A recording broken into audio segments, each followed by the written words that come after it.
Hello, welcome to Oxford Heirlooms. In this video, I'm going to be sewing the 4 tiny little buttonholes on the front of the diaper cover. The way this works is that the diaper cover literally will wrap back around to the back and button, and then it just kind of, blouses in on the baby. Okay, now I've got my 5/16 inch cam in my buttonholer. Let me click back to the back of the buttonhole. Oh, my light is on. You know, my light bulb burnt out the other day, and I ordered a new light bulb, and it's just not very bright, so I ordered another one that's an LED. It should be here in a few days, so maybe if I change this light bulb out one more time, I'll have a little bit more light under here. Okay, so I'm going to keep the front top of the diaper cover parallel to the presser foot of my buttonhole maker. I'm going to drop my needle to where it's going. Hold on, did I click that all the way back? I'll do it again just in case, because sometimes I have a moment and I think I did it and I didn't do it. Okay, so I'm going to drop the needle so it's going right in the dot. There we go. Then I'll drop my presser foot, and it's parallel to the presser foot, the top of the garment is. Now I will proceed to make the first of these 4 little buttonholes. Uh-oh, hold on, I don't have my buttonhole maker put on correctly. Hold on, I'll be right back. When I changed the template, apparently the little arm is not where it should be.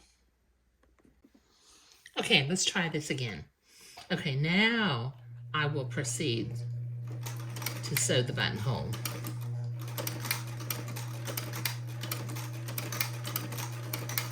Now these are some of the they are the smallest buttonholes that I make to accommodate 1/4-inch buttons. And this machine makes perfectly the same size, beautiful buttonholes over and over and over again, because the template kind of forces it to create the same buttonhole each time. Okay, whereas my buttonhole foot attachment on my newer sewing machine, you've got to put the buttons into the foot in order for it to know how big to make the buttonhole. And these tiny little buttons just fall out of it. Okay, so let's look at that. Oh, doesn't that look nice? It's just a lovely little vintage buttonhole. Okay, so I need to do this 3 more times, and there's no sense in you watching me continue to make more buttonholes, so I'll be back in just a minute.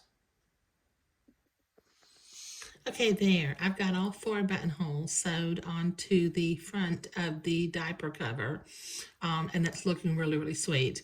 Now, in the next video, we'll sew the Swiss edging along the edge of the leg hole openings, and then after that, I'll sew the buttons onto the back. And this little diaper cover is going to be a quick and easy project because it's going to be finished within another, probably the next video will be the last video, because I can probably sew on the Swiss edging and sew the buttons on at the same time. So that'll be the last video for making the diaper cover, and then we'll move on to making the little teacup bonnet for the baby to wear. But sewing the buttonholes on the 4 buttonholes on the front of the garment was what we were doing today.